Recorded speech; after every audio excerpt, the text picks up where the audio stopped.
Hey guys, it's TF Nut. Welcome back to the channel. And today, for the first time, and hopefully for the last time, I'm making my top 10 most disappointing figures of 2022.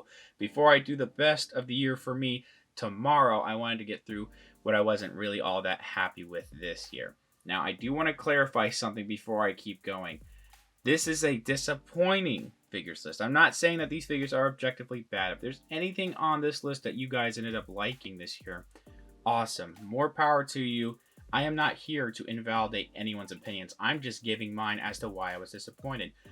Each figure here, I had a certain level of expectation, and if it just wasn't met, unfortunately, if I was more excited for it and more disappointed with it, the higher it is, it's going to be on the list. Once we get to like the top spots, then I'm going to be like, okay, yeah, these are pretty stinky figures. But one thing I will do in this video is when I'm looking at these figures, I will say something good about each figure, because there are good things about the figures here, but mostly just things I wasn't all that happy with. I wanted to make that clarification because somebody's going to get pissed at this video, and I totally understand if you watch the whole thing here and you're just like, this is a whole garbage list. You're allowed to have that opinion. I get it. I just wanted to give mine. Anyway, with all of that out of the way, I'm going to go ahead and start at number 10. At number 10, I have the Marvel Legends Thor Love and Thunder version of Star-Lord here. This is not an awful figure, of course, but my thing is just, I feel like this was really unnecessary. They really should have swapped the Guardians of the Galaxy figures here for other characters we could have gotten, maybe even some comic Thor-related characters. I know that Guardians of the Galaxy were in the film. I get it. However, I would rather wait for the Guardians of the Galaxy 3 wave, Those are going to be pretty unique figures compared to this mostly reused 2017 figure. And don't get me wrong, the 2017 figure is really well done. That figure is one of my favorite Marvel Legends, honestly, of, Hasbro Marvel Legends of all time, that Star-Lord. It's just that there's not much different here. And I really don't like this head sculpt. I don't think it looks like Chris Pratt at all. I think they did as best they could, but the sculpt, I think, is just wrong. They do have pinless tech on here. Really nice snake detail and paint apps on some of these armor pieces. Even the coat's really nice. And the reused parts were always pretty good. I also like these hands. It's just also, they really should have retooled the entire upper torso instead of just covering it with this really weird soft plastic vest. We could tell. We could see that. We know that this is a reused torso. So, I don't know. If they wanted to, include this figure in this wave, they really should have done more different with it. I think it's best if you don't have this yet, wait for the Guardians of the Galaxy 3 stuff we'll get next year. At number 9, I'm going to give it to the Marvel Legends Mr. Knight from the Infinity Ultron series. I can tell people are already about to click off on the video. Look, I totally understand. My expectations weren't even that high for this figure, but I still ended up being pretty disappointed. I wanted to give it an open mind before I got it. I thought that it looked okay, just not all that great. But having it in hand, I was just really disappointed with it, unfortunately. Those arms should not be as small as they are. I had weird paint scuffs on my particular figure. Not even paint scuffs, just something going on in the actual plastic around the legs, the head. The eyes were cockeyed somehow on my particular figure. I don't know how they managed that. But the good things about it is that even though there's some really big gaps and spaces in that soft plastic coat, the detailing on that coat is really good. The head sculpt itself is really nice. I actually like the lower torso. The legs are really good. I just wish that they used the arms from the Jigsaw figure. That would have been a nice size for them. The batons are also a really nice accessory, as well as, different hands. So there's good things about it. I just really wasn't that impressed with it, and I was not happy to pay 22 to 25 bucks for it. I'll try to get it again, maybe. I've returned it by now. I will try to get it again when there's hopefully a sale, but I just really wanted my money back. At number 8, I'm going to give it to the Star Wars The Black Series Gaming Greats GameStop exclusive Republic Commandos boss figure. Originally, when I got this figure, I didn't think it was all that bad, actually.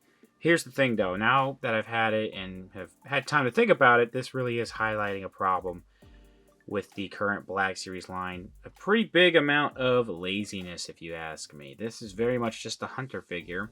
And these details, proportions, a lot of the sculpt work is not accurate to how this is supposed to be. It needs to have a lot more bulkier chest and shoulder pads and all that. The weapon is cool. The head sculpt is really great, but I do think the head sculpt just looks way too big for the rest of the body. and there's not that many paint apps on here. The Black Series is really not known for their paint apps, unfortunately. What they do have here, I guess they try to put certain details on here. Backpack system is fine. It has decent range of motion, but they really should have done something brand new for this. And the rest of Delta Squad, literally all of Delta Squad, is just this exact figure with a different coat of paint, a different head sculpt, maybe a slightly different weapon. They really should have done something completely new for Delta Squad. At number 7, I'm going to give it to the One Shot Toy Yu Yu Hakusho Kurama figure. For this being an unofficial release, I wouldn't say a bootleg, but it basically is. It's fine. I just think that this particular line went downhill fast. The Yusuke figure from last year was really decent. It's just that we haven't heard anything regarding the Kuwabara figure, and they never even showed Hiei, so I think that they just kind of gave up, and it kind of shows here. This face is wrong. There's something weird about it. The hair makes it look like Kurama, but the face is really not all there. One of the pair of hands that this figure came with had really inconsistent paint, almost like it was for a completely different figure. Everything else about it, I think, this leg has been pretty loose, and I've not really messed around this figure too much. That's a little unfortunate. But the rest of the accessories are decent for this figure, especially the bendy wire rose whip. I really dig that. This outfit has really nice trimming. The stitching is also very clean. I just wish it was easier to take these parts off. It really isn't. Yusuke, it is. This one, not so much, because I'd like to... again, you can cut down some parts here and then remove the shirt, but I really don't want to mess up any of the stitching. So it's just really not all that fun of a figure, unfortunately. At number 6, I gotta give it to the Good Smile Company Figma Max Factory Demon Slayer Inosuke, the standard version. I'm sure more of you would enjoy the deluxe version with all those extra accessories and effects pieces. The good things about this figure are that it comes with a really good amount of accessories, like a lot of them, even if you're getting the standard version. The pre-order bonus I have is also really cool. But again, that was a pre-order bonus from Good Smile's website. You had to have pre-ordered it from there. The boar's head is really well done. The fur around here is also really good, as well as the pants and the shins and the muscles on here too are really good. But for a nearly $90 figure, or like $100 depending on where you're going to get it from, this looseness should not be like this. Quality on this figure is really bad. I'm really hoping it's just my particular figure, but still, I'm going to knock it because it's really bad.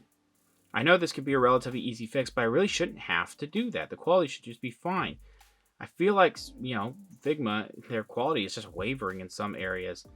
Like, there were some good Figma this year, don't get me wrong, but this is just, wow, I'm not really impressed with it. And I feel like with certain anime properties, Figma usually is not the best option. I'm mostly talking about, Figma, My Hero Academia, the Rebel Tech if you ask me. Amazing Yamaguchi figures are better. A lot of people say that the Buzzmod Demon Slayer stuff is better than the Figma. I don't own any of those, but I'm willing to believe them because I'm not impressed with this figure, unfortunately. Getting to the top 5, we have another Good Smile Figma Demon Slayer figure, and this is going to be of Nezuko. This is also the standard version. You would have gotten more stuff with the deluxe version. Again, it looks good. The paintwork on here is really great. It looks like Nezuko. They really captured a lot of her details, especially in the kimono and the robes too. Her hair has really nice paint and all that. Boots also have really good sculpting. Lots of problems with it though. The face really wants to pop off easily all the time because of her little bamboo piece here. Also, it wants to shift down a lot, like way too much. I'm not a fan of that, so it just always looks unnatural. The arms are like just permanently sticking all the way out, which is a common thing with the rest of the Demon Slayer Figma figures, unfortunately. But it just feels like the quality is just not all that great here. I'm not a fan of the plastic brown robe. They really should have made this a soft goods piece. I know the Buzzmod, it is a soft goods piece. Lots of loose areas, mostly like the torso is really loose, the head is really loose. The legs are really weak, so she can't stand up all that much on her own, unfortunately. This skirt piece, there's a different flowing skirt piece, but even then, it's really not fun to pose this around. It's just a really bothersome figure, unfortunately. At number 4, I'm going to give it to the Jazzwares and Wicked Cool Toys Halo Spartan Collection Combat Evolved version of Master Chief, which I do believe was actually released last year in a GameStop exclusive 2-pack with the Halo Infinite version of Chief that we've gotten like 90 times by now.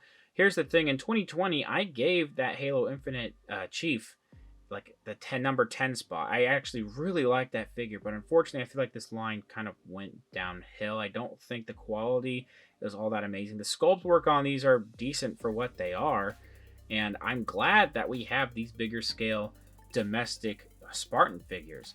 I was excited to get the rest of Noble Team, but unfortunately I just wasn't impressed with these figures, and I stopped collecting Noble Team, and I got this as a single release this year. I believe the single release was a 2022 release. It's just why it's on the list, and it just isn't, it's not great. I don't like the green. I think that they did a really bad job with the overall paint. The sculpt is pretty soft in some areas on this particular figure. The visor piece was always cool, but trying to get this figure to hold his weapon is a little bothersome. It's not awful, but also the knees is, oh, the knees are so bad. I know that's a pretty accurate representation of how this is supposed to look, but at the same time, I've seen it done better on different figures. Like, I know it's expensive, but the 1000 Toys Combat Evolved version of Chief is extremely accurate to how it looks in Combat Evolved, and it absolutely blows this one out of the water. Even the older McFarlane Toys Combat Evolved Chief is much better than this one here, unfortunately. And this one here just kind of made me stop collecting the line altogether, sadly. Number 3, I gotta give it to the Marvel Legends Future Foundation Stealth Suit Spider-Man, a figure a lot of people were not happy with, myself included. Someone out there likes this figure, and that's fine. Me personally, I think it is extremely rough. I think it's one of the worst Marvel Legends figures in recent years. I understand the new standard of Marvel Legends is $25. That's just how it is in the world today. I get it. However, the standard at like $20, 2 years ago, was not that bad compared to this figure. And this figure is even more expensive because of the particular collection of Marvel Legends Spider-Man figures that this figure came from. Really bad quality on the joints, really gummy joints where it's just basically chewed up bubble gum. The pins are awful on here. Black pins coming through on white on a figure and vice versa, that is just unacceptable. You have pinless tech now. There is no excuse for it. Paint apps on my particular figure, I don't know if I already mentioned, paint apps are bad. Not good. Even my figure wasn't even that bad, but they were still just not up to par. An extremely rough figure, and I don't really know what they were thinking with this one. Really, really bad. I really hope we eventually get a better, normal Future Foundation figure that is not as rough as this one. Number 2, I gotta give it to the Marvel Legends Iron Spider. I know that this is an extremely hot take, and if you haven't clicked off the video by now, you probably did just now. Hear me out.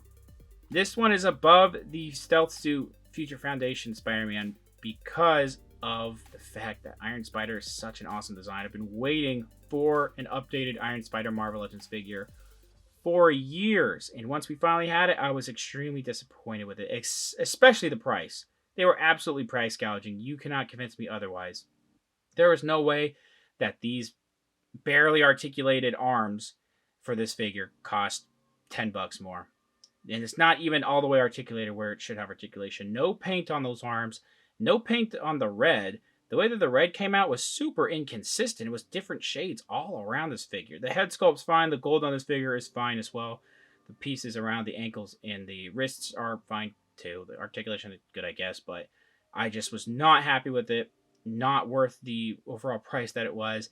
$25, maybe $20 definitely, but man, I was just so disappointed with this figure. Number 1, I gotta give it to the McFarlane Toy Store exclusive gold label Doom Eternal Classic Doom Slayer. Alright, here's the thing. Obligatory good thing about it first. Great detail and paint. I do think the sculpting is really nice. A lot of paint variation going on in the helmet where there's silver and then there's like some rust or tarnishing almost up there. A little bit of light green sprinkled throughout this green armor piece. It's a little weird we have dirt just in the belly there, but we have nice rips and tears, and I just realized what I did there. But the detailing and like the pants, all that's great. Pretty good silver here. Even like just mostly the sculpting and the molding of it is good, the skin tone here is good, the gloves look cool. The knees and the shin pieces with the variation of brown in there looks really good. The boots are also really nice. This figure is not fun. I understand that we knew what it was going to look like in the promotional images. this is very much something you're going to want to keep in box. And this is so rare, it's better to keep in the box than potentially sell in the future, or just hang it up in your video game figure collection if you wanted to, than trying to have any kind of fun with it, unfortunately. I know he's a big, bulky character, and with the proportions, some people argue, well, he's really bulky. Some people can't move their arms this way in real life. At the same time, the fact that he just can't do two-handed gun-holding poses, still, compared to the one we got in, 2019, I think, this was basically the return of the McFarlane Toys Doom stuff, and I feel like they kind of dropped the ball because it was just mostly, 2 re-releases of the exact same figure with a few different things like paint and a different head on one of them. With this one here, it was completely new sculpt and it looked good. We're getting a red version of this, but also my particular figure, I had to replace, you guys know, I had to replace this head joint here because it was so warped. This exclusive figure that's supposed to be really nice came with a warped neck peg. I had to replace it with a Warhammer Tyranid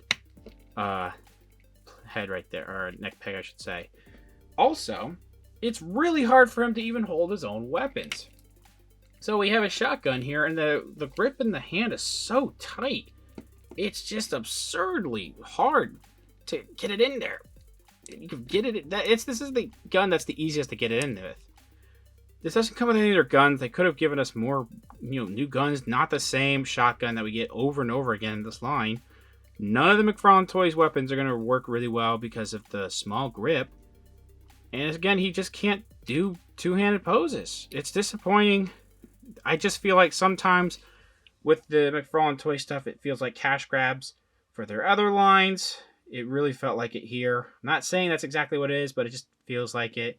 I really don't want to be painfully indifferent with McFarlane Toys, but I just am at this point. They've just consistently disappointed me over and over again, and I'm getting really tired of it. So, with that, this is my number 1 most disappointing figure. Bit of a controversial list, I'm sure. Let me know what your thoughts are down in the comments below. Do you agree or disagree with anything? I'd like to know.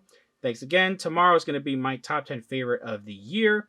Thanks again for watching. Please subscribe to the channel if you haven't already. Follow me on Instagram for more content over there, and I'll see you guys later.